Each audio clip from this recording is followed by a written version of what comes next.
Hey, here we go. Check this out. This is Whole Nother Level with Dwayne Lindo. You know, frankly, I feel that we shouldn't even be talking about this. Simple as that. Frank Mazzei. Did they win the offseason in free agency? Yes. What does that mean? Absolutely nothing. Ladies and gentlemen, the one and only Craig Cousin. How can you not put Tom Brady number one on the Mount Rushmore of quarterbacks? Man, this guy's a legend. Rings speak. And Eric Wilson. I didn't know Eric was going to let you talk. Don't hate the player, hate the game. I've seen enough Facebook posts to know that you're not a Giants fan. Let's go. Touchback. Here we go now. Here we go now. Here we go now. Here we go now. Here we go now. Here we go now.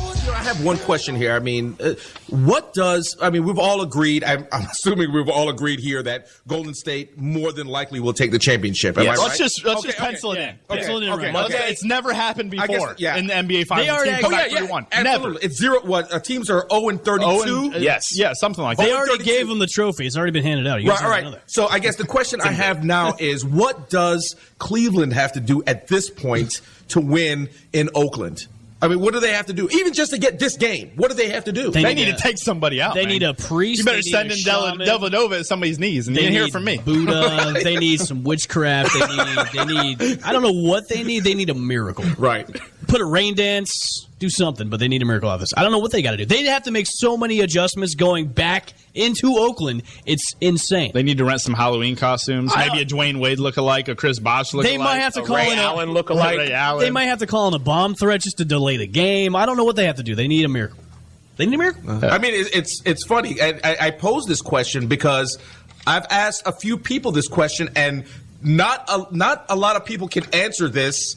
I mean, really answer it. I mean, I just don't. It's the only team all postseason, basically all regular season too. Only a couple teams that have gone to Golden State and won is Oklahoma City. Mm-hmm. So this Oklahoma City team was awesome. Dwayne, I'll answer your question for you, my brother. Let me put it to you like this: what needs to happen? Game 5, Monday night, Oracle Arena. Your backs are against the wall. You are now facing 3 Game 7s essentially. If you're Cleveland. Okay? Every single game is a Game 7. Because if you lose one, done. Over. The last thing you want to do is have Golden State come in your house and beat you for a Game 6 should you prove to be successful Monday night. So here's what needs to happen. LeBron James needs to go to his team and say, from this point forward, you follow my direction. And if you can't do that, then don't show up. Because I'm not going to let my city down. They believe in me to bring them a championship. I know I got the heart to do it. Y'all need to find it in yourselves to do the exact same thing. And if you can't do that, don't bother getting on the plane. Don't bother stepping into the arena. Don't bother showing up at all. You can be a spectator. Don't even come into the arena. You get to watch from home on the TV, and I will show you how to do what nobody else has done. 2 words for LeBron on that one. Good luck. I agree. But if that's what you're asking me, what needs to happen? And with that, ladies and gentlemen, we welcome you into a whole nother level. Alongside the original cast of characters, I got my man, the factual Frank Mazzei, back in the building with us. And, of course, the man who asked the question last week, and y'all all heard it, Dwayne Lindo. This is Eric Wilson, also E-Dubs. Gentlemen, what's going on, man? It's been a very interesting week in the world of the NBA, to say the least. Oh, boy. You know, we heard that clip. We talked about what Cleveland has to do to win not just the championship, but just a game. Right. So witchcraft was thrown out.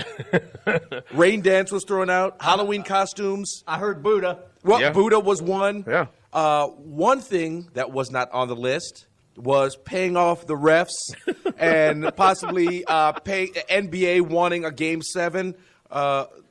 Conspiracy theory? Yeah. Who knows? Call a foul on Steph Curry every time he gets the ball. Pretty much. That's what's happening. But you know what? The storyline that we talked about last week, ladies and gentlemen, has come to fruition. We have in the NBA tomorrow night a Game 7 back at the Oracle Arena. Listen, I said it Monday. Actually, I said it Tuesday morning when I walked into work. I said the NBA is getting ready to punk all of us. Mm-hmm. Just based on what I saw in Game 5 and then what I saw again Thursday night in Game 6. I was like, really? So this is ESPN, NBA TV, all the sports media outlets are loving this right now. They are loving everything that has come along with LeBron being down 3-1 and now on the verge of doing what no other team has been able to do, and that is rally from a 3-1 deficit and win an NBA championship. For those who think that there's something there's nothing going on here at all, it's just business as usual, I call BS. I'm sorry. I can't stress enough how much I think this is a sham. And it's unfortunate that I think that way. So you're saying we're getting set up. You're saying the NBA is rigged because there are people out there. Okay, I'm not gonna go as far as and say that it's. I mean, maybe I am saying it's rigged. Again, I'm not the guy that thinks everything is a conspiracy. I'm not that guy. Right. But I mean, the series of events, it can't be coincidence. It can't be. Listen, I'm looking at stats right now. Okay, just over the NBA Finals. Okay, the Warriors during the season, their field goal percentage is a .487. During the playoffs, .438. So they dropped a little bit. I mean, but they are across the board between the season and the postseason. They are relatively equal or very little off. Here's the crazy thing. The three-point percentage of the Golden State Warriors during the regular season is a .416. In the playoffs, .374. Now, granted, you won 73 of your games. And, Dwayne, you hit the nail on the head last week when we kind of went into the whole maybe possibly analytic thing. The Western Conference is a bigger conference. It's a more battle-tested, as Frank would say, conference. You won 73 out of 82 games. Meanwhile, Cleveland in the Eastern Conference, a conference that is not as dominant, shall we say. You lost 22, 23 games, and now you're in the NBA Finals and an opportunity to dethrone the reigning champs. Well, when you throw the referees in the mix, then hey, I mean it speaks for itself. I mean, I said last week LeBron needed to take it on, and I guess he must have heard me because that brother just showed out. Back-to-back 41-point games. I mean, that's crazy. Well, and again, I give Cleveland, I give Kyrie Irving, okay. I give LeBron the King. I got to give these guys their due. So, these guys stepped up, Game 5, Game 6, got the job done.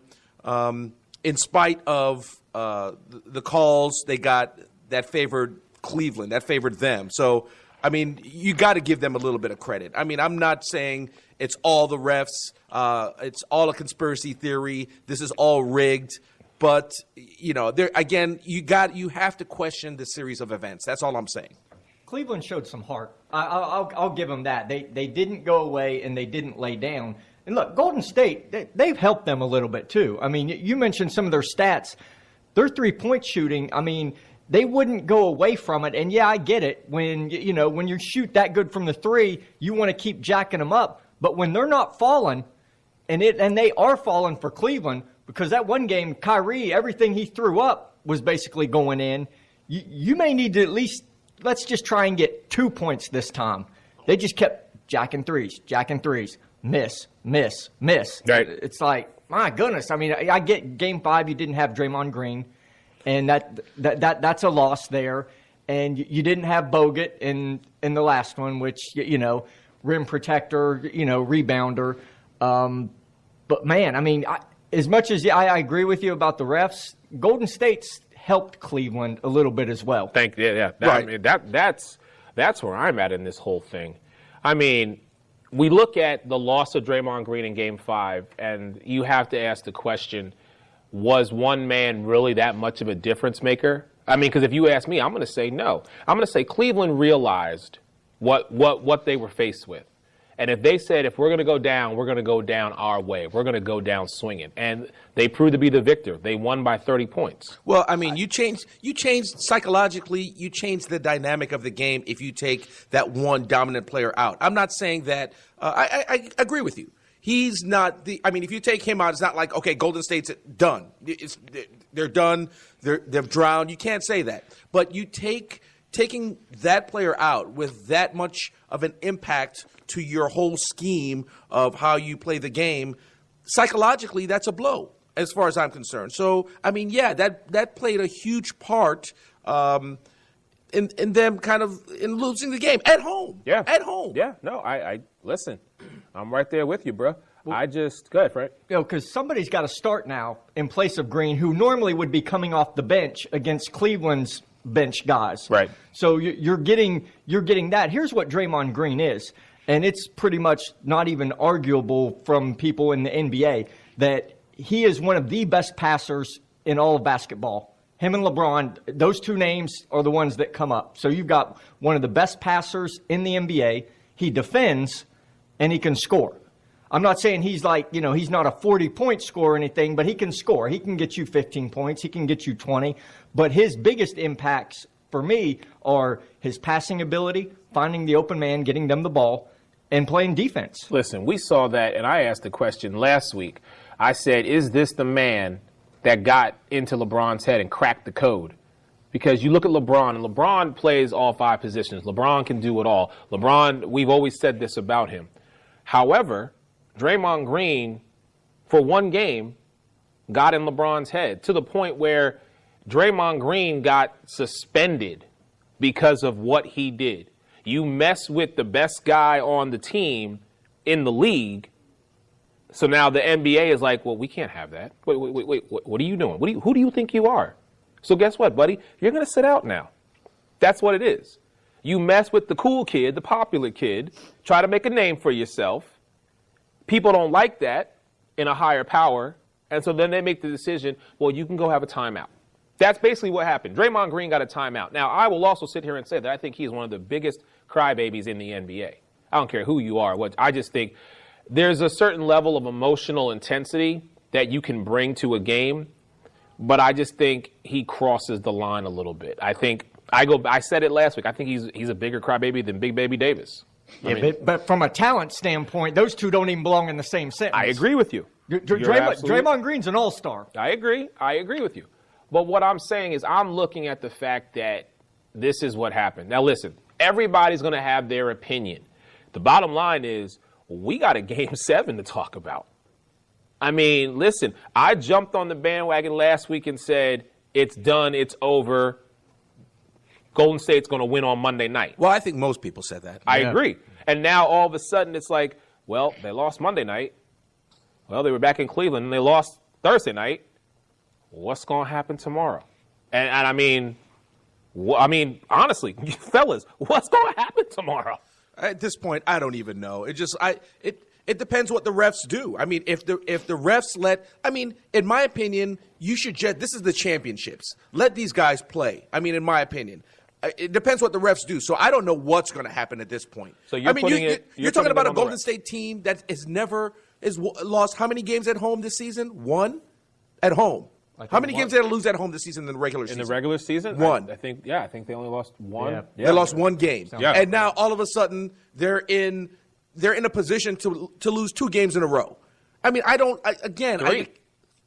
Three games in a row? Yeah, because they was 3-1. They Cleveland won on Monday night. Cleveland won so they would lose 2 games at home. At home, that's what I meant. Okay, all right. That's what I meant. Yes. 2 Yes. games at home in a row. Yeah. So, and losing 3 in a row. Right. 3 in a row. So, I mean, again, with an Eastern Conference team, I want to reiterate this because I don't want it to make it sound like I'm some kind of, this guy that follows all these conspiracy theories. But gosh, come on. But and there's folks out there that say, oh well, wait a minute, Dwayne. What about Golden State in the last series with Oklahoma City, where they were down 3-1, exactly, and they came back? Yeah. Was that a conspiracy theory? No, but you didn't have the refs making ridiculous calls. You didn't have the refs or the NBA throwing players out and screwing up the dynamic of the game during the playoffs. Right. I don't know. So. Let me ask you guys this question: how do you feel about the fact that the reigning MVP got ejected in the game? I mean, that I think would definitely raise some eyebrows. And I also feel like, and I'm not one to really side with a athlete's wife, But Aisha Curry, the tweet she put out, and I know you guys saw it. I mean, yes, I think it was somewhat ridiculous because she was like, it was rigged and this is what the NBA does and blah, blah, blah, blah, blah. And then to hear Brian Windhorst come back at her and basically say, I don't know who you think you are, but if the NBA is rigged for anybody, it's rigged for your husband. I was just like, oh my goodness, is this actually really happening? I mean, have you guys actually seen the Brian Windhorst clip where he it looked like he's going off? Now, this is a guy who followed LeBron all the way from, the time he left high school. He became LeBron's, like, every interview, anything about LeBron, you had to go through Brian Windhorst. Look, if there was no LeBron James, I don't think anybody would have ever heard of Brian Windhorst. I agree. No, you're absolutely right. Yeah. I mean, so he's always going to go on the Cavs, anything that is pro He went LeBron. to Miami. I mean, yeah, ESPN hired him because he was the guy. He had that in from, back at grade school, junior high, high school? High school, he had that in of being the guy who covered LeBron. So when LeBron went from high school to the Cavs, it was all about Brian Windhorst. When LeBron went from Cleveland to Miami, Brian Windhorst. And now he's back in Cleveland. I remember watching this episode, and I know now we went from LeBron to Brian Windhorst. I don't know how we did that, but in any event. Well, they go hand in hand. They really do. When I heard that Brian Windhorst still had a house in Cleveland while LeBron was in Miami, I said to myself, LeBron's going back to Cleveland. Why? Brian Windhorst didn't sell his house, which means he knew something. He knew something was up. Now that, to me, I would consider to be a conspiracy theory. That's just my opinion. But getting back to the game, Sunday night, Game 7, it's do or die for both teams now. It is no longer you can rest on your laurels if you're Golden State because if you lose a game, no big deal, you can still have 2 more. Now you're down. It's it. This is mano y mano. We're back to nothing. It is 48 minutes of who is the better team. So I want you guys to think about this while we go to break. Looking at everything, the entire spectrum of what has happened from the start of the season till now, we are going to give our picks when we come back. Ladies and gentlemen, you are listening to us. Whole Nother Level. Be right back. Welcome back to A Whole Nother Level. These guys drop more points than Steph Curry.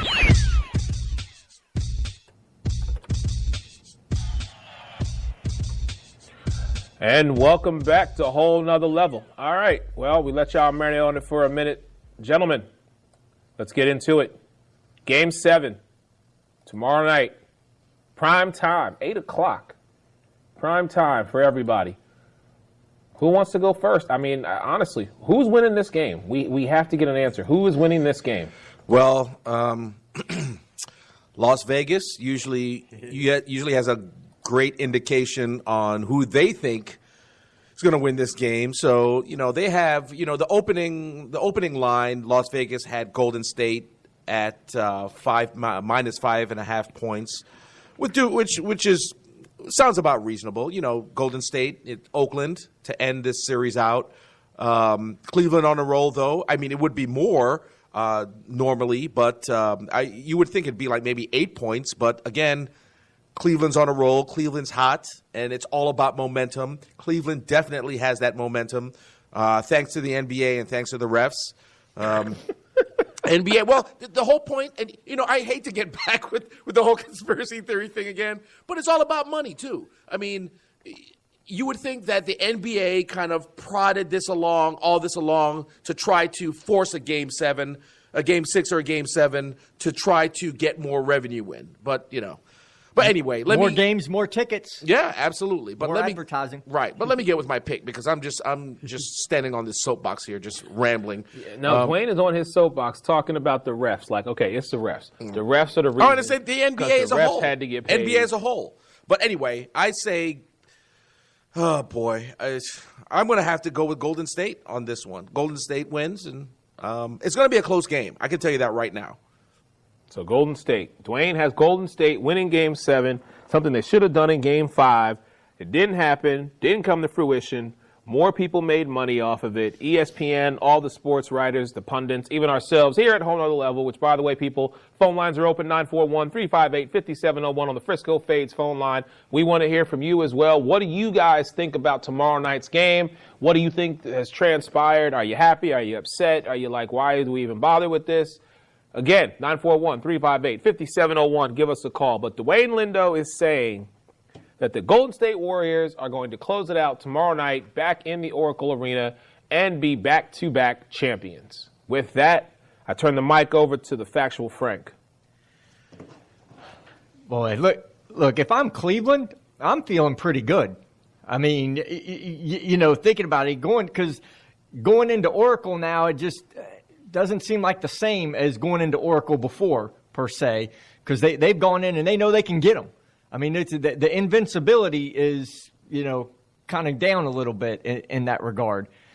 That being said, a Game 7, if there's one place that I can't go against the home team in a Game 7, look, we've talked about this before.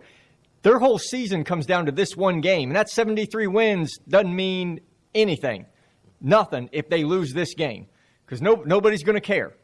The only thing that people are going to know is that LeBron James won the NBA championship, and they came back from 3-1 to do it. Oh, that's right. Oh, that's right. Oh, absolutely. And that's all you – that would be an afterthought. An afterthought, the fact that they have single-digit losses this year.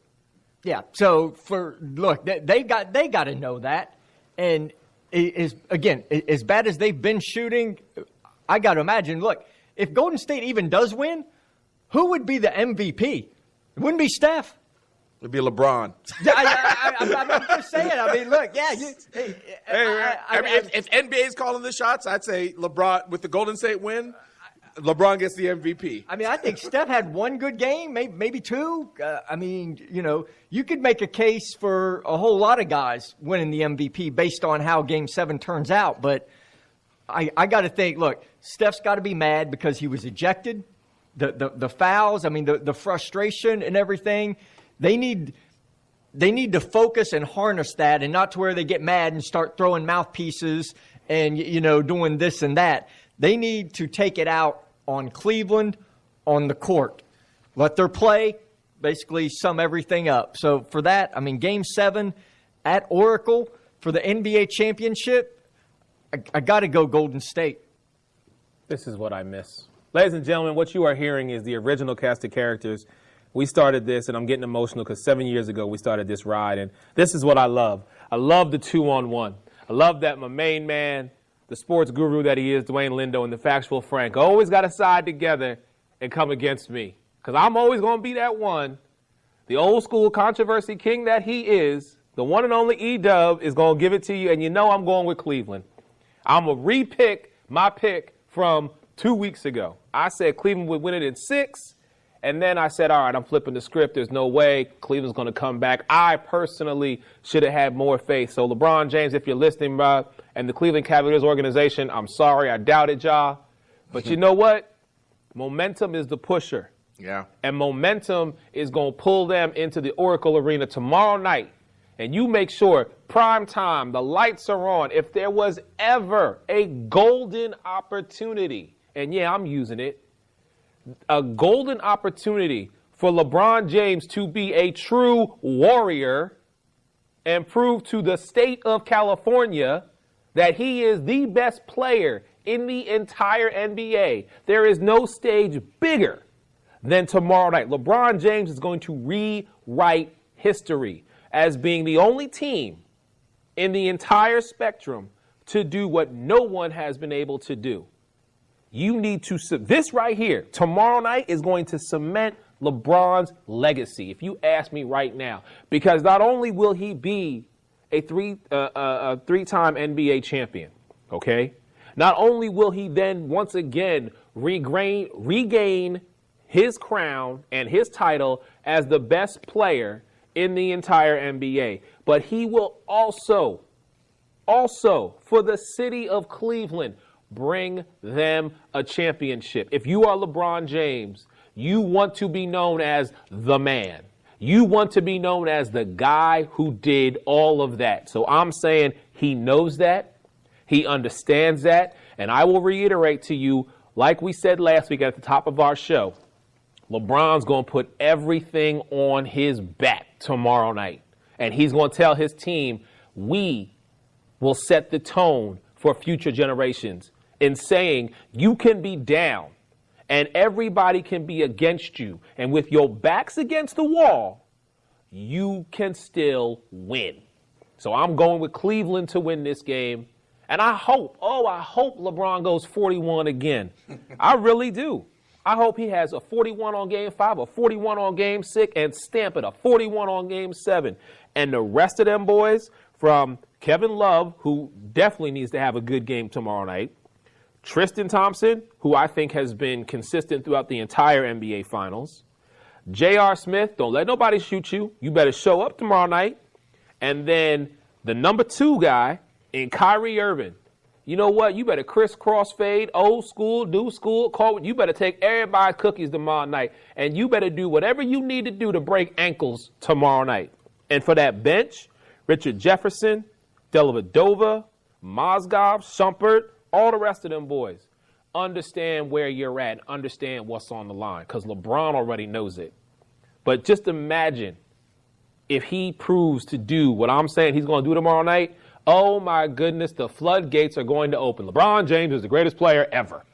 It's just going to start a whole new whirlwind for everybody. And we're even going to talk about it here on a whole other level. But what I'm saying to you is he has that mentality. And it's no longer about, oh, we're down and we got to fight and claw. Bro, you fought and clawed and scratched your way back to this game 7. Now finish the job. Yeah, and I got to give it to Irving and the King. I mean, these guys have gelled and got the job done. They have a rhythm going. So I mean, anything can happen in this game. Your prediction it's not far from fiction.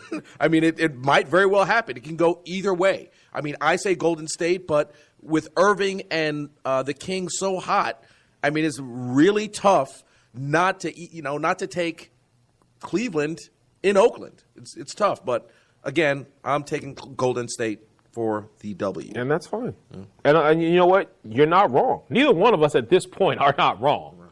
It's only when the dust settles tomorrow night that one of us will be wrong and one of us will be right.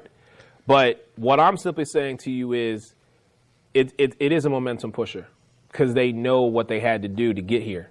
And I don't think they're taking the foot off the gas. So many times we say to a certain team, why'd you take your foot off the gas? Why'd you allow them to come back? Why'd you allow them to do this? I don't think that's going to happen this time. Because not only do you have a man's reputation on the line, a team's reputation on the line, you have a city's reputation on the line. Because if he doesn't win, honestly, if he doesn't win, then everybody is going to then focus on Steph moving up and taking over that number 1 spot. And LeBron ain't ready to give that up. LeBron is not ready to give that one up. So, all right. I think we pretty much exhausted that. Let's take another break. When we come back, I want to dive into a little bit of moving forward. So I want to talk about what's going to happen next after tomorrow night with the NBA, because the draft, we've also got, a lot of guys in free agency, including LeBron, and what potentially may happen. Let's discuss that when we come back. Again, you are listening to us. Whole Nother Level. Be right back. Whole Nother Level. Saturdays, 1 to 3 Eastern. They should have been a number 1 seed.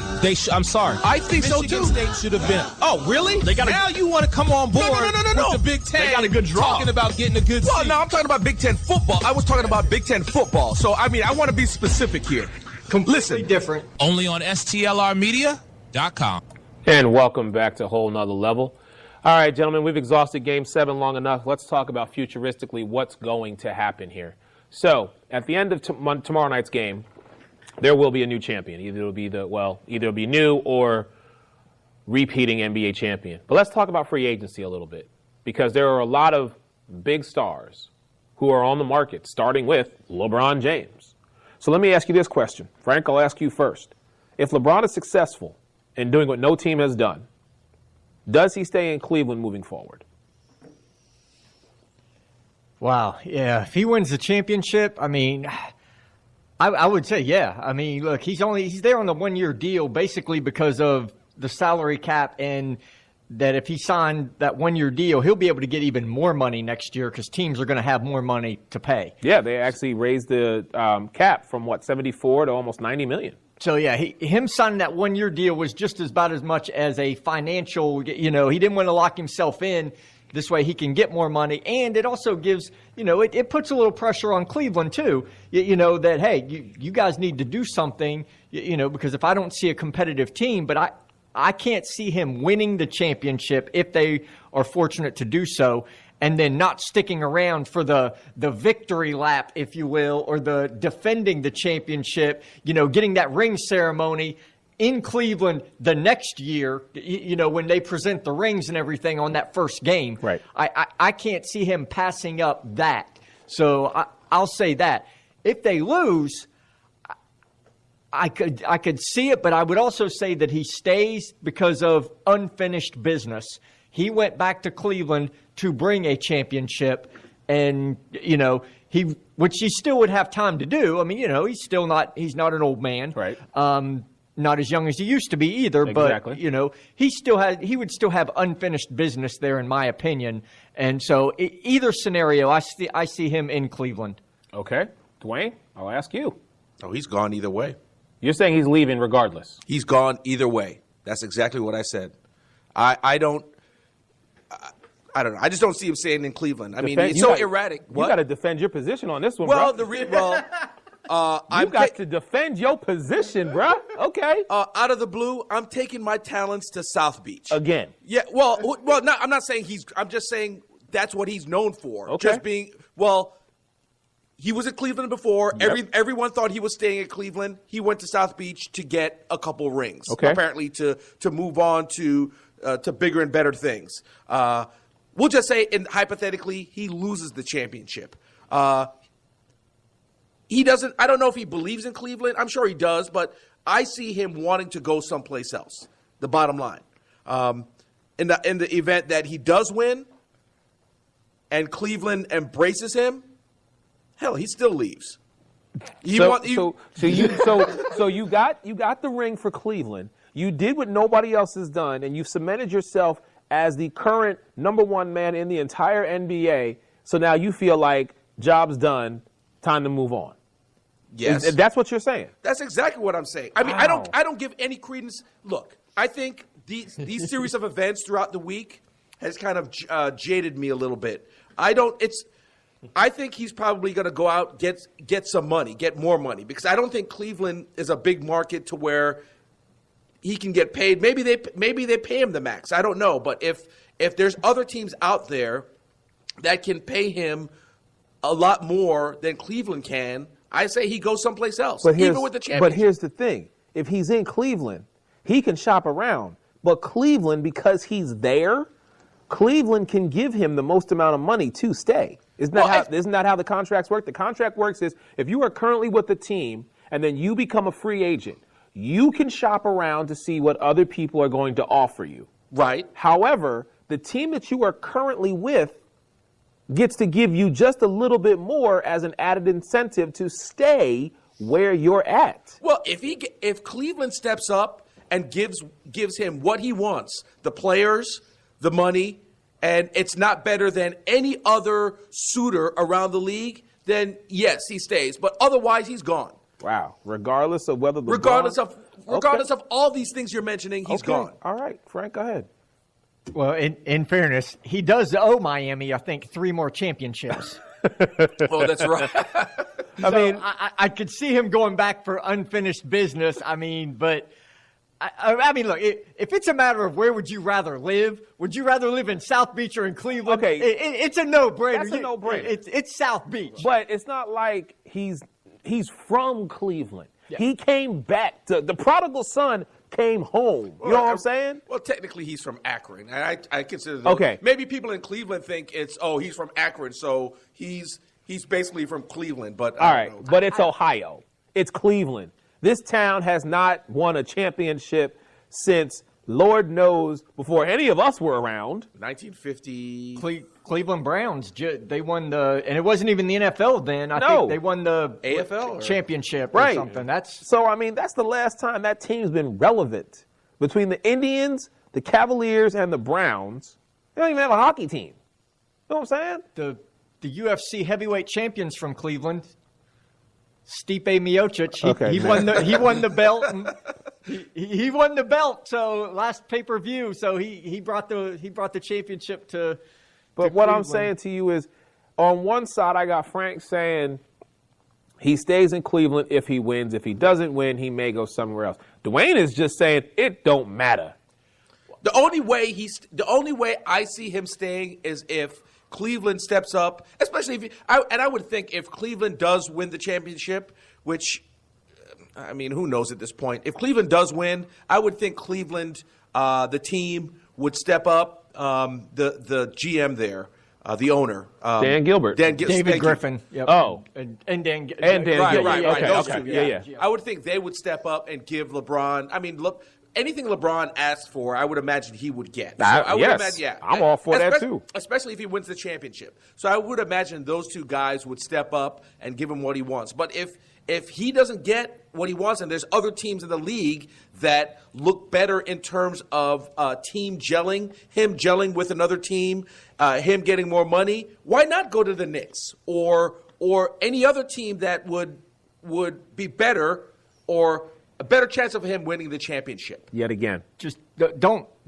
have a decision part 2 on ESPN this time if you are going to leave. Right. He's gonna and that's my point. He's known to do that. He's done it before. That's saying fool me once or whatever the hell it is. Yes, we got it. Yes. Yeah. All right, so let's throw another name out there. What about Kevin Durant?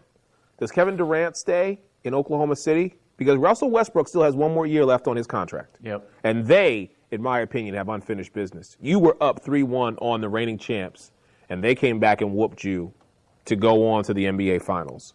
However, there's a possibility that, like Dwayne was saying, somebody could offer Kevin Durant a nice little chunk of change to go to the Eastern Conference where he doesn't have to win 50, 60 games to get to the postseason. All he's got to do is one of two things. One, get on a team that is in contention, and he will make them better. Yep. And then two, beat LeBron if you make it to the Eastern Conference Finals. You know what I'm saying? Or three, here's the other caveat in all this, or go play with LeBron. And then you and LeBron just tag team it to the end. You know what I'm saying? So what does Kevin Durant do? If you're Kevin Durant, what do you do? Do you stay with Russell Westbrook? Do you go play with LeBron? Or do you go somewhere else and make that team relevant? What does Oklahoma City do? Because with Russell Westbrook having that 1-year deal, they can't afford to lose both those guys and not get something. Right. I mean, I'm sure, hopefully, if they've talked to Westbrook, I mean, NBA draft is coming up. It's a time, people get moved. Mm-hmm. I mean, that there could be some interesting names that could be out there coming up. But I think at the very least, Kevin Durant signs a 1-year deal to stay in OKC with Russell Westbrook, to take one more run at it. Okay. Beyond that, I don't know what his thoughts are about, long term staying in Oklahoma City. I mean, he can go back home to Washington and play with the Wizards. You don't think him and John Wall could, make the Wizards a viable team in the Eastern Conference? I get it. I get it. I don't know that he's always excited about going back home from what I've heard as like other guys are. Some guys, they want to get back home. And the impression that I got from him, just in interviews and stuff and what people have said is that that's not really a big thing to him. I mean, look, he played his college ball in Texas. Yeah. I think he's trying to get as far away from D.C. as possible. What about the Lakers? Could he go and kind of resurrect Showtime? What do you think? I mean, that's tough to say. You have Lakers are going to have to work from the ground up. I mean, they have some great players, on that squad. But I mean, they need a couple pieces of the puzzle to kind of get things going. Did they get some players that I don't know about? No. But could a Kevin Durant come in and kind of boost that team a little bit, give them a little more of a competitive edge being in the Western Conference. You know what I'm saying? Kind of resurrect Showtime. Because they've got the number 2 draft pick right now. Now, I've heard rumors that they may keep it. They may try to trade it away. I don't know what exactly they're going to do. However, if they're able to get, let's say, a Brandon Ingram or... Which is, I think that's the projection. Is right. They'll take him. So let's say they get a Brandon Ingram, and then somehow, some way, they get a Kevin Durant. Who is... People, and it's not, they haven't made the comparison per se, but from a body standpoint, a physical stature standpoint, Brandon Ingram has a Kevin Durant type body. He's about 6'10", 6'9" with his shoes off, basically, and his bare feet. Right. And he's a scorer. He can come out and stretch and shoot the three. Right. So he has Kevin Durant type characteristics in that regard. So if you had 2 of those guys on the team, I mean, look, any team that Kevin Durant goes to, he boosts them. Yes. They automatically are taken seriously, maybe not championship seriously, depending on what team, but at least serious enough from the standpoint of, wow, they could beat any team probably on any given night. Because Kevin Durant could just, take over a game. Right. He has that kind of talent. I agree. All right, so let me ask you another question, and we'll take another guy. And I asked Dwayne this last week, so Frank, I'm going to put a lot of emphasis on you on this one, okay? You are either a Harrison Barnes or a Sean Livingston, okay? Let's say, for argument's sake, that they win tomorrow night. Golden State wins. Now, you are a 2-time champion, all right? You want money. Oh, yeah. You know you can go to another team and be a starter, plus you're bringing 2 rings with you. Do you go for a max contract, or do you stay in Golden State and attempt a three-peat with the same cast of characters? Now, you're a Warrior bench player, okay? Do you stay in Golden State for less money to win yourself another ring, a 3rd ring, or do you leave and try to go for max money? Has Harrison Barnes been playing in these finals? Yes. On the court? Yes. All right. He isn't just sitting on the bench or anything, or not dressing. Or granted, anything. last game now he played 16 minutes and he had a goose egg. But there were other games where he came out and he was a contributing factor. Yeah. When Steph and Klay Thompson were having bad games in games 1 and 2, Livingston and Barnes, those guys stepped up. Yep. Festus Ezeli stepped up. Varejao stepped up. So, that's my question to you. Well, it depends. I mean, look, they would have the luxury that a lot of other players would not have. Having already won rings, they could make their decisions based on, money and maybe, a new change of scenery, if you will. Right. It's different when you've not won a championship and then you say that winning is the most important thing to you, like Carmelo Anthony, and then you re-sign with the Knicks, who ain't going to win nothing and ain't got a chance of winning nothing. So that it's about the money because they gave you max dollars. Right. I just to kind of defend Carmelo there. Carmelo, you're really going to do this? No, I'm not. This one I got to hear. Wow. Dwayne is coming off today. First he said LeBron's going no matter what. Now he's actually going to defend Carmelo Anthony. Go ahead. That's the only time that defend and Carmelo Anthony have been used in the same sentence. Go ahead, Dwayne. Defend him. Well, I can't even open my mouth now after that. But the fact that Carmelo is getting up there in age, now he has to look for the money. You can't, he has... You know what? Go ahead. I can't defend him. Okay.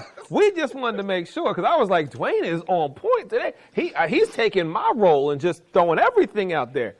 Listen. He's just getting up there in age. I agree. That's all I'm saying. I agree, and you got to look for that paycheck because them knees ain't going to hold up much longer. But then again, you ain't done much in your life to where granted, he's not a spring chicken anymore, but I think he's still got a little bit of ability left in him. But the problem with Carmelo is Carmelo don't play no damn defense. I'm not disagreeing with that one iota, not even one iota. But I'm just saying the reason why he possibly did that because obviously he's not getting any younger. Okay. So that's the reason. All right, fair enough. Look, for Barnes and Livingston, I mean, I don't think they would find better situations than what they're in now, basically, to stay in Golden State. And look, they're good guys to have coming off the bench. I mean, you need good players on your bench to come into the game. So, from that standpoint, and it just depends how much money they've made. I mean, hey, look, Harrison Barnes has only been in the league a couple years. So he may want, if somebody is stupid and throws max money his way, which, I don't think he's deserving of it, but I wouldn't blame him for taking it. You want to give me max money? I've already won rings. Basically, see you later. Yeah. All right. I have to ask that question. All right. So you're saying it just depends on the opportunity that's put before him. Yeah. I like I said, I don't know. I mean, Livingston, he's been in the league for a little while. I'm sure he's made some money. Not, any kind of max deals, I don't believe. But, if somebody, again, were to throw him some big dollars, I couldn't fault him for taking it. Okay. All right. Well, I mean, that's what I want to know moving forward, because now we're looking past the whole NBA Finals. And, with that, all right, we're going to bring this to a close. We're going to take another break. When we come back, we are going to dig into the AFC West, because this is what we're doing week in and week out here on Whole Nother Level. We are diving into the NFL, getting you guys set up for this season. I think it's going to be a great season. But when we come back, we're going to talk the AFC West. You are listening to us. Again, 941-358-5701. Frisco Fades phone line. Whole Nother Level. Be right back. Whole Nother Level, Saturdays, 1 to 3 Eastern. Point I'm trying to make before I was rudely interrupted by Eric. The point I'm Shocker. Only on Sky's The Limit Radio. Entertainment with no ceilings. And welcome back to Whole Nother Level. All right, as we do here, getting you prepared for the NFL season, we are diving into every week, one division after the next. We started off the first week with the AFC East, which was the Patriots, the Jets, Jets. I always do that for my wife, y'all know. Buffalo Bills, and then, as Craig would say, them Finns, the Miami Dolphins. Last week, and Frank, you weren't here to do our division along with Mr. Lindo, the NFC East, which, of course, I know you listen to each and every week, so you heard me go off a little bit on Philadelphia. And I will reiterate yet again, since you are here, my brother, January 1st, 2017, Dallas comes to Philadelphia. You are not going to start off my new year the wrong way. Dallas is getting their ass whooped by Philadelphia. Yeah, we heard that last week. And you're going to keep hearing it. I didn't. I was in West Virginia last week, so my connection, I did not hear actual predictions. I heard the beginning of the show in bits and pieces, and then basically had to give it up. So I just, in my mind, I like to picture it that everybody picked Dallas to win the NFC East. No. And then, the other teams in whatever order accordingly. So that's how I envisioned it. That is not how it happened. But what I can do for you, sir, is I will give you the rundown of the predictions of what we all said was going to happen, because I would like to get your opinion. So, starting with Mr. Lindo, he has the Washington Redskins winning the division at 9-7, followed by his New York Football Giants at 8-8. My Philadelphia Eagles at 7-9, and the Dallas Cowboys at 5-11. Craig has the Giants winning the division at 10-6. He has both the Skins and Dallas at 9-7, and then Philly at 6-10. The great L. Bushman, joining us from the sports arena, actually has the Eagles winning the division at 9-7, the Skins at 8-8, Dallas at 7-9.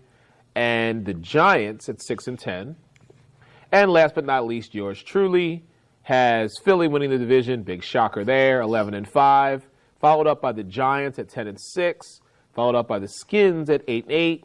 And Dallas at 7-9. So even though I can't stand Dallas, I was not the man to say they would have the least amount of wins. That was your boy, Mr. Dwayne Lindo. So, Frank. I'll say this, I think we all agree that the NFC East was not a good division last year. Correct. And honestly, I don't know how much better it's going to be, because to me, it's even more uncertain maybe than it was last year. Right. Because it's going to determine who wins it, because, new coach in Philly, So that's up in the air. Right. New coach in New York, which granted he at least offensive system stays the same, and they brought in some guys on defense too. Right. So how much better are they? Don't know. I think they will be better, but it remains to be seen. Washington again won the division, but it wasn't they won the division by default. Exactly. It wasn't an impressive division runaway, if you will. And look, in Dallas, everybody knows, I think, it's contingent upon health. Not just for Romo, health for Des Bryant. I mean, and what that defense is that they didn't do a whole lot to improve on, especially when you've got guys that are going to be suspended for the first 4 games because they can't stay away from whatever it is, the pipe or whatever the substances were. So it's going to be, again, interesting in that regard again. But if all things hold true, then I could see a, New York, Dallas, Washington battle, if you will. Really? You're going to throw me to the wolves. Well, I don't. And that's fine. I don't know what Doug Peterson is going to bring. And I don't know, I don't expect Sam Bradford to be I agree with you. Playing very much. But I want you to look at those. I just handed our man Frank the schedules for the 4 teams. Now, we can get into those a little bit later, but I just want you to take a look at them. And before the end of the show today, I want to get your prediction on these teams. But while you're doing that, let's jump into the AFC West, because we have the defending Super Bowl champion Denver Broncos, who are starting off right now without the sheriff. He has retired and moved on. Followed up by a team that Andy Reid apparently has just moved his time management abilities from Philadelphia to Kansas City. They haven't gotten any better. They haven't gotten any worse. They've just kind of been like, he doesn't know how to manage the clock. The up-and-coming, in my opinion, Oakland Raiders. God bless you. Thank you. And then finally, the team that always starts off hot but then finishes off mediocre, and I'm not a fan of their quarterback, San Diego Chargers. So, with that being said, let's ask this question. Denver won most of their games last year because of their defense. Can we at least all agree on that? Yeah. Yes? Okay. I would imagine. Yep. So when they brought in Mr. Butt Fumble, I'm thinking to myself, are you serious? This is the guy who's taking over for a Super Bowl champion team?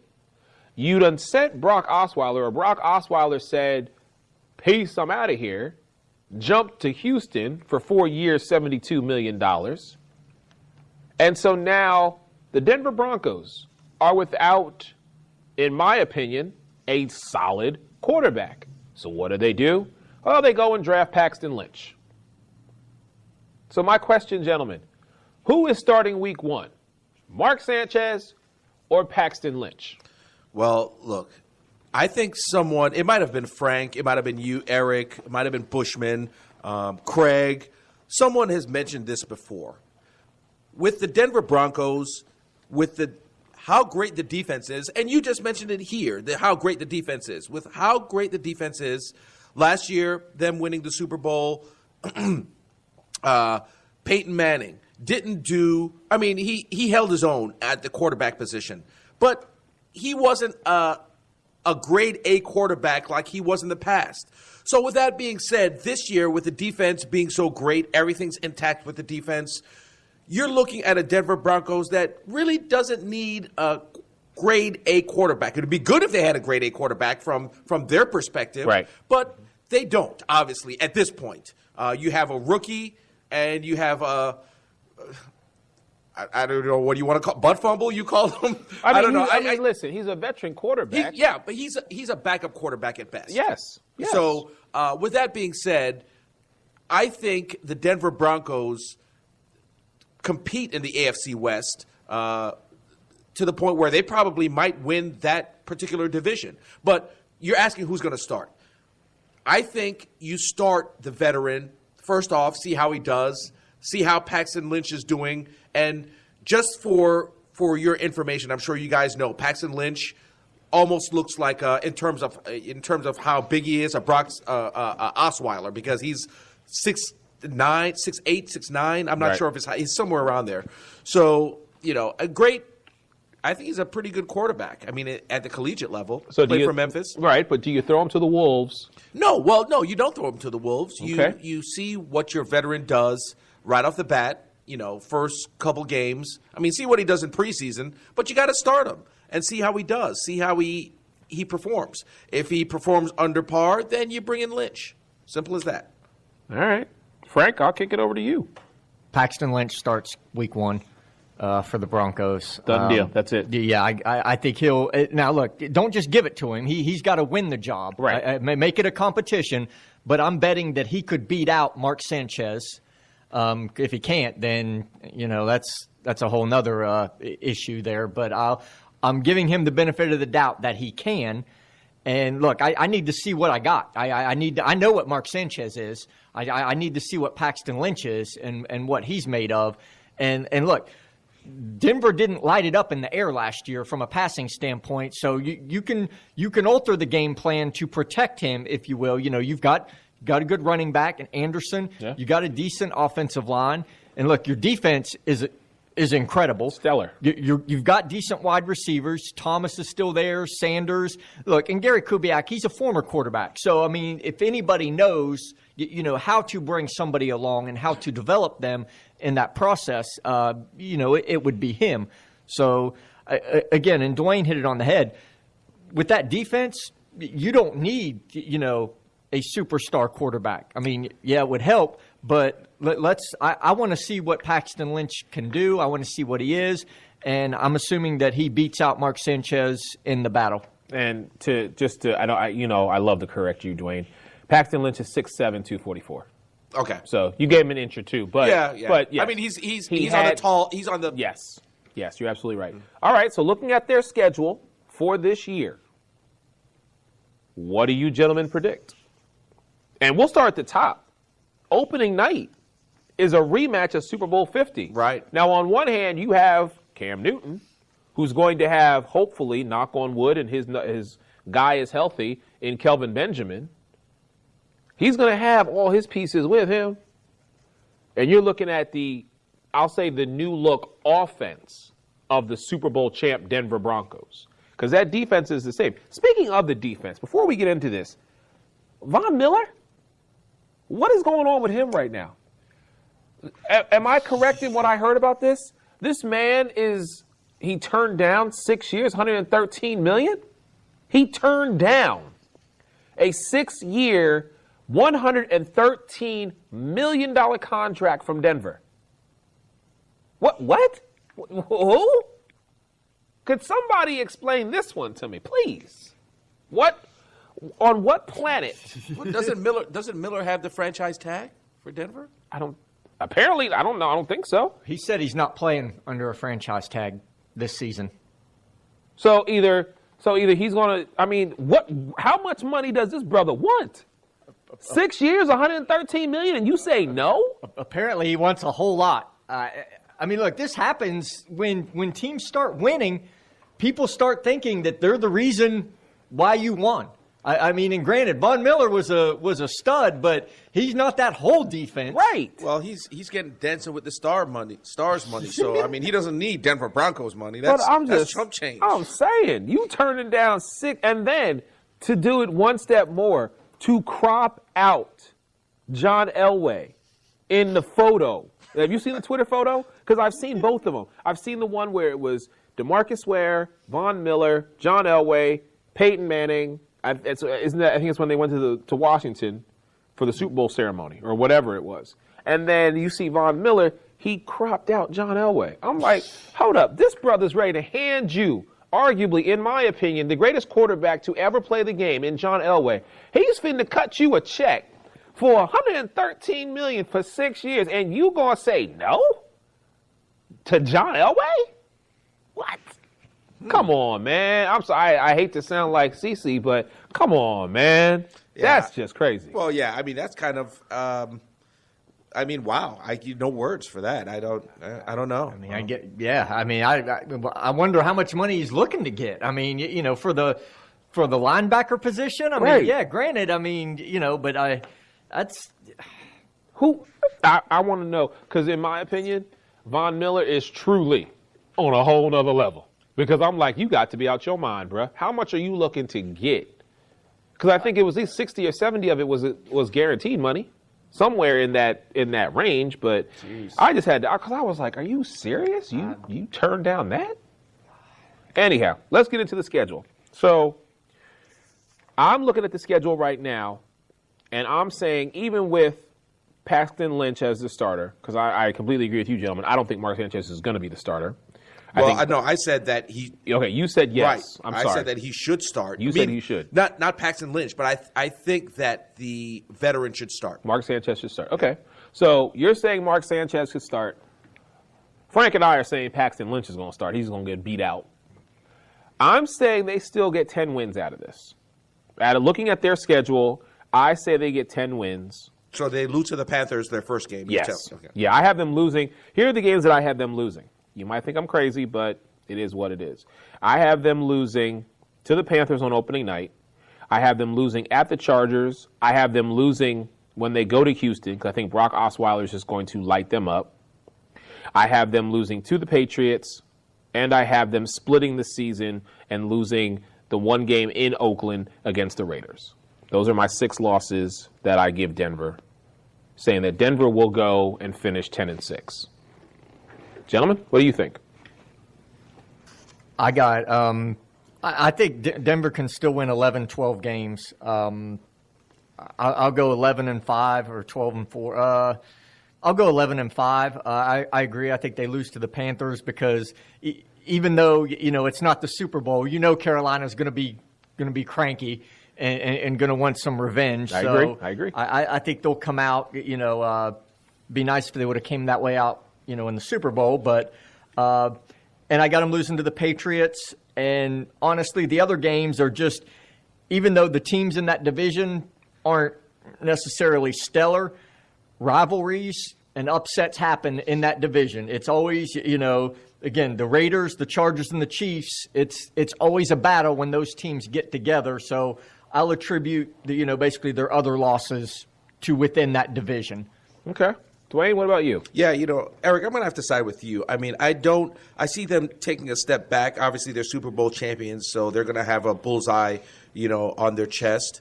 So, I see them going about 10-6. I see them losing to the Panthers right off the bat, but, they'll take a couple losses, a couple divisional AFC West losses. They'll split a couple of those games.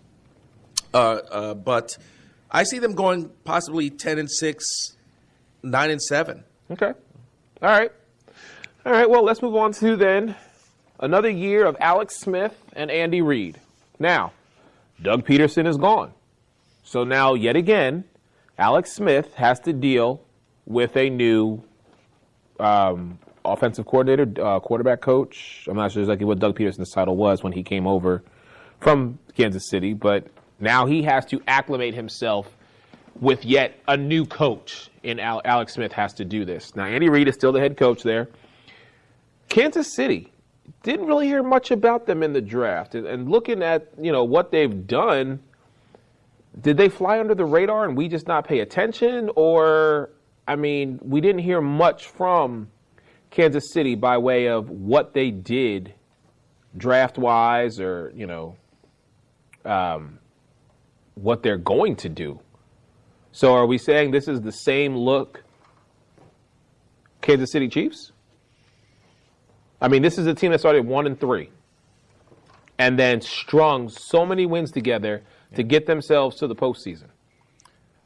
Well, if Andy Reid can, I see them possibly doing better than 11-5 last season if Andy Reid can do a little bit something with their time management. I agree. Yeah. I'm just jumping off on what Frank. Well, I know it's the truth. Yeah. Frank had some choice words previous shows in regards to Andy Reid's time management skills there. Yeah, he did. But, okay, so let's look at this. Now, I'm looking at this team. And they start off with a divisional opponent in San Diego. Now, they're home. Arrowhead Stadium is one of the hardest places to play in, so I'll say they win that game. Then they go to Houston, and again, you're playing with a Brock Osweiler who knows your team. Granted, he may not have got much playing time, but he's had plenty of time to study Kansas City because you got to see them twice a year. So I'm kind of torn on this game as who's going to fare or who's going to have the upper hand. I'll go Kansas City wins that game. The Jets come to Kansas City. Oh, I don't know. You know what? I'll say that Kansas City loses their first game to the Jets. At the Steelers, they're going to lose that game. At the Raiders. Divisional games are always flip a coin. I say they split, so I'll say the Raiders will beat them when Kansas City comes to their house, and then in turn, Kansas City will beat the Raiders when they come to Arrowhead. The Saints. We have no clue what the Saints are going to look like this year with that new defense. Is this the last ride of the Sean Payton, Drew Brees era? It's in New Orleans. A lot of times, Kansas City is not really that. I mean, we always say West Coast teams sometimes can't play on the East Coast or vice versa. But I say Kansas City, I say they get a loss there at the Colts. This game is going to depend on Andrew Luck. If Andrew Luck is playing, I say Kansas City loses. If Andrew Luck is not playing, I say they win. So as of right now, I'll give them a loss because I'm barring that Andrew Luck will still be healthy. Jaguars, they'll win. At the Panthers, they'll lose. Bucks, they'll win. At the Falcons, here's a toughie for you. What are the Falcons going to look like this year? Wow, who knows about that one? You start the season off 5-0 and then finish up 8-8. Yeah, Dan Quinn needs to figure out something quick, fast, and in a hurry. And if Matt Ryan, is it possible, Frank, for him to regress any further than what he's done? I don't think, because I think he's regressed each year. The past few years, I think he's kind of taken steps backwards. It's time to start moving forward again. I agree. I say Kansas City comes in and beats the Falcons. Titans are coming to Kansas City. You'll lose that game. I don't think Mariota's going to have enough under him. But then again, we don't know what the AFC South is going to look like, and we'll get into them in future weeks. And then last game at the Chargers. Chargers probably won't even care what happens. So I say they win that game. So 1, 2, 3, 4, 5, 6. I have them at 8-8. I have Kansas City at 8-8. Gentlemen, kick it to you. Wow, I hate to kind of piggyback on what you're saying, Eric, but I mean, I have them about the same. I'm saying 9-7, 8-8. Just looking at all these games, I mean, I just don't see Osweiler doing a whole heck of a lot. Right. Well, actually, it'd be Alex Smith. Yeah, that's what. Yeah, Alex Smith. That's what I meant. Yeah, I just heard Osweiler over and over again. Yeah. All right, so I'll give him 9 for you, Frank. What do you think? Yeah, I'm about the same with you guys. Look, you guys know how I feel about Alex Smith. Yes. So, and he's still the quarterback there, right? Yes, he is. Okay. Yep. Andy Reid's still the coach there, right? Yeah. The best thing that I could say about Kansas City is that they had 2 running backs go down this past Jamal Charles. Jamal Charles went down, and then who was the other guy? Not Ware. And I think they had their second guy went down too. I want to say Davis. Niles Davis. Niles Davis. Yeah, I think so. Yeah. And then well, he came back because he was the reason. Dwayne, you said when we did the show at World of Beer, he was the reason when he fumbled against the Patriots. Right. Yeah. Right. And they had to kind of bring up Charkandrick West. That's who it was. Yeah. Yeah. 8-8. I mean, I don't think they're. I mean, look, their defense was pretty decent last year. It had some injuries, so I mean, the potential is there, but I'm not a big believer in Alex Smith, and I think they're an average football team. So average, I'll go 8-8. Okay. All right. Well, gentlemen, let's keep it going. We've got in my opinion, the new look Oakland Raiders. I love them. I love what Jack Del Rio's done with this team. And I know I'm probably going to get this wrong, so please correct me. Derek Carr, not David Carr, correct? Derek, yes. Derek Carr. Okay, I got it right this time. Derek Carr has brought himself on as the quarterback of this team. You got Latavius Murray as their running back. You got Amari Cooper on one side, Crabtree on the other. This is a solid team to me, and it's a team that I'm looking at to say, watch, they're going to be a dark horse for a lot of people. A lot of people are going to look at this team, and they're not going to have the sensibility of this team has improved. Now, they did sign Connor Cook, the quarterback from Michigan State, in the 4th round, but you needed someone to back him up. And they still have Matt McGlone, I can't, whatever. He was an undrafted guy, but he is from Penn State, which is why I know who it is. And I should have his name right. But I just like this team. I like what they're doing. I like what I've seen out of them. I want to get your guys' take on this before I give you my prediction. So talk to me about the new look Raiders and what you guys think is going to happen. Well, they have some pretty talented cats on that team. What I'm most impressed with, you mentioned a couple players off the bat, but what I'm most impressed with is the wide receivers on both ends, Cooper and Crabtree. I thought they did a pretty good job last year, only coming out 7-9 in the AFC West. But I think they have enough talent to do a better job. I'm looking at their schedule here. Saints, which, these guys are trying to prove themselves now this year because they were on the decline last year. Falcons, we just mentioned. Who knows where the Falcons are going this year?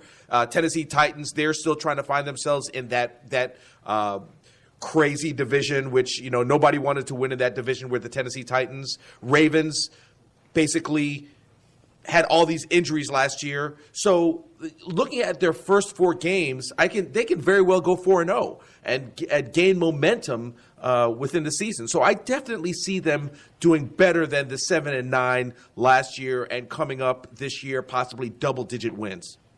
Okay. So you're saying 10 wins for Oakland? Yeah, 10-6. Wow. Okay. Now you have 2 teams now at 10 wins. So with that, Dwayne, let me ask you the question. Who wins the division? I say the Denver Broncos win the division. You still say the Denver Broncos win the division, even though both teams are going to finish 10-6. Okay. Frank, what about you? Yeah, I agree with Dwayne. I think Oakland is on the upswing. Look, they got a West Virginia guy now on that defense in the first round with strong safety Carl Joseph. So he's gonna put some thump back there. Look, Bruce Irvin is there too, I believe, as well. Another West Virginia guy on that defense. And look, Khalil Mack.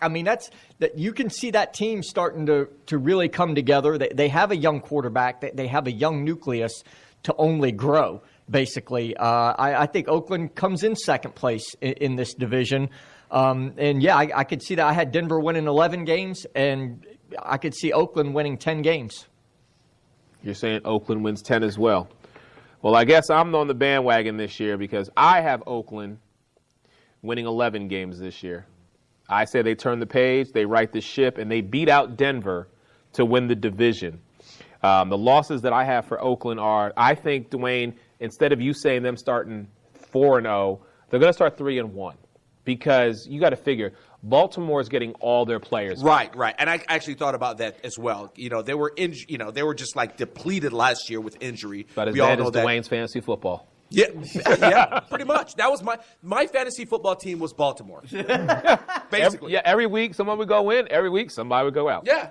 But I have them starting 4-1. I have them losing to the Ravens. Then I have them losing to the Chiefs. Then I think they'll pull together a string of wins at the Jaguars, at the Bucks. They'll beat the Broncos 1 game, at the Texans, and then they'll lose to the Panthers. And then I have them winning 3 more, Bills, Chiefs, Chargers. But then I have them losing the last 2, Colts and again at the Broncos. But I still say they have enough in the tank to go 11-5 and finish 11-5 is my record. They win the division, and the Raiders make themselves relevant, yet again. So I'm very interested to see how a lot of this plays out. And we'll keep going through this as the weeks go on. The last team to talk about, and y'all know how I feel about them, but it is what it is. San Diego Chargers.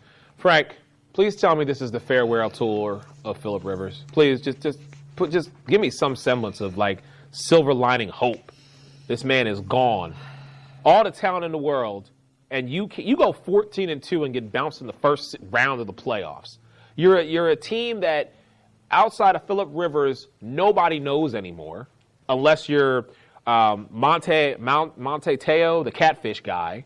Yeah, when it's bad when your players are known more for what they've done in online dating than actually what they've done on the field. Exactly. So, San Diego Chargers. Frank, I'm kicking it to you because I'm not a fan of this team. But go ahead. Look, the San Diego Chargers have a lot of problems, and Phillip Rivers is not it. You look at their draft picks for going back to 2009. It's pretty pathetic as far as actual starters that they've pulled from those draft picks, and half those guys aren't even on the team anymore. So they've done a bad job of drafting, scouting, evaluating talent. They've not really done a good job in free agency either, adding any playmakers or anything. I mean, again, outside of Phillip Rivers, I mean, who's he throwing the ball to? I mean, I guess Antonio Gates is still there. I mean, but you're not. This is not a championship roster. This isn't even a playoff roster. I mean, you wouldn't look. Nobody's looking at San Diego and saying this team can contend in the AFC West. I mean, not with that. I mean, not unless you're a player's family or mom or something. Right. I mean, they drafted, I think, left tackle in the first round, which they needed. I mean, it helps if you can keep Phillip Rivers at least off his back. Maybe he can throw the ball.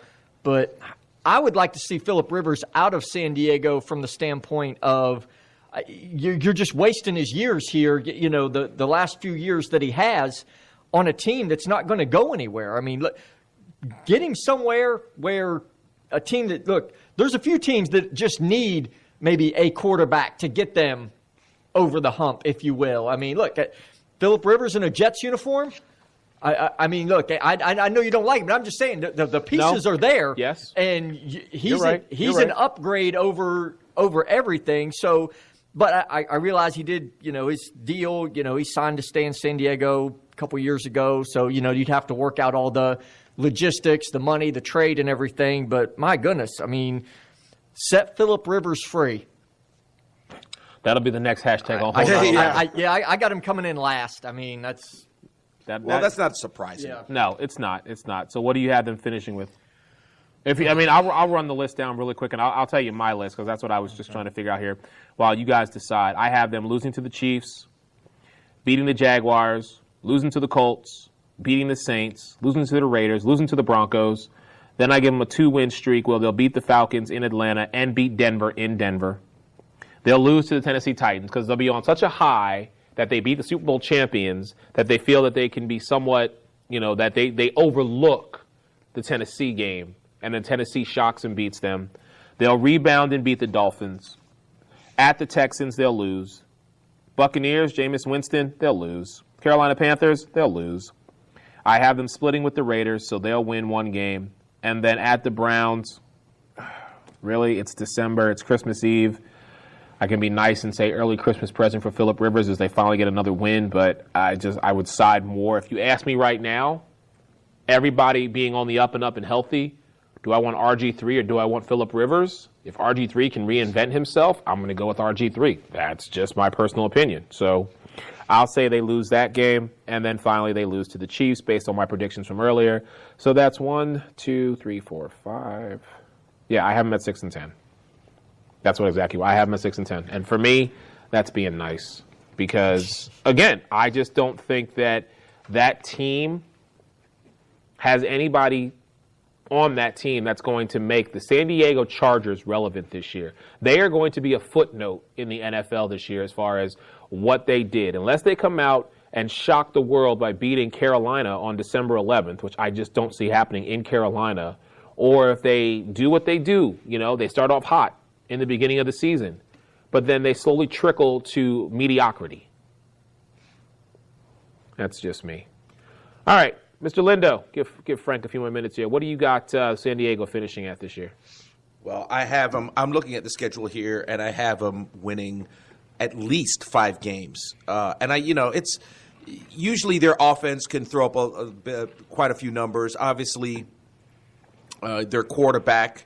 One of the best quarterbacks in the league, but just not fit for that team. I mean, his numbers were off the chain. I remember Frank saying, last season, it was maybe 10 or 11 or 12 games in, who has the best numbers in terms of yardage, touchdowns, or one of the best, top 3? Yeah, outside of Tom Brady, he was it. Right, and he's the guy. I mean, Frank had mentioned that week in and week out. So if they can come up with, there's 4 or 5 teams here with, questionable defenses that they can go up against. But obviously, San Diego has a questionable defense as well. But I say they win 5 games. All right, so you're at 5 and 11. 5 and 11. So, Frank, let me ask you a question. As you know, this is the first year that I'm starting fantasy football. Should I take Phillip Rivers for fantasy football? Look, he's going to put up numbers. That's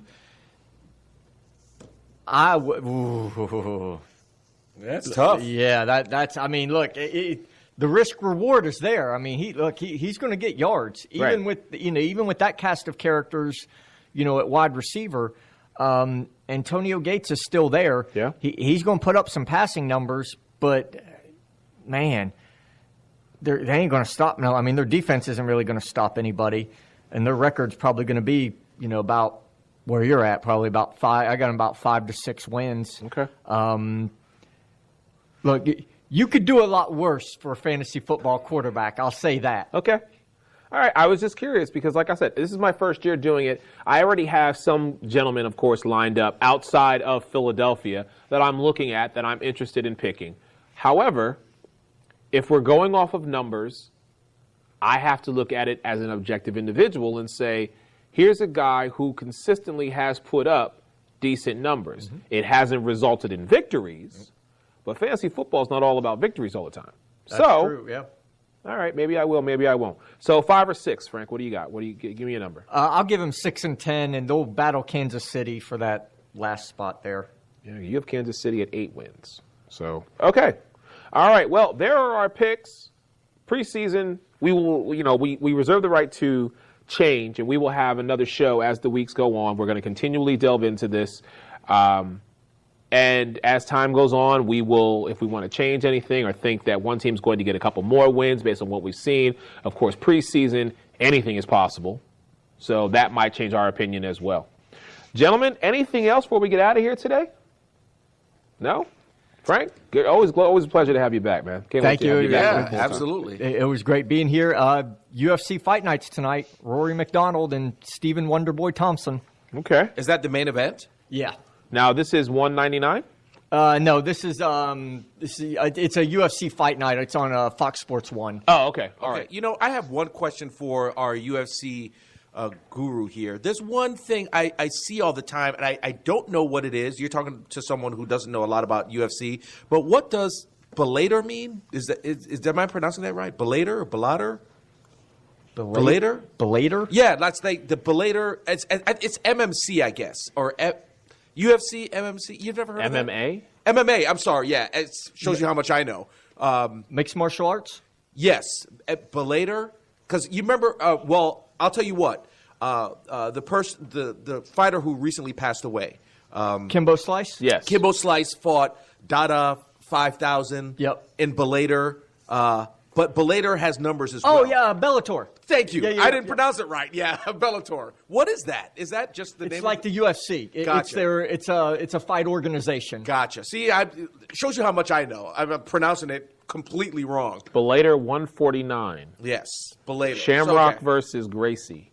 I don't know when. It was back in February. Yeah, that was. Oof. So Bellator and the regular UFC, those are two different. Two separate, Okay, separate. okay. I mean, some people think, depending where you look at them. I mean, obviously UFC is like the premier organization, if you will, in MMA. But there's a lot of smaller organizations throughout the country. I mean, some people view Bellator as like number 2. Some would put them at number 3. Gotcha. But there's like, Ryzen has a fight league. There's a lot of smaller MMA promotions out there, but they're generally viewed as the second or third best, if you will. Gotcha. Okay.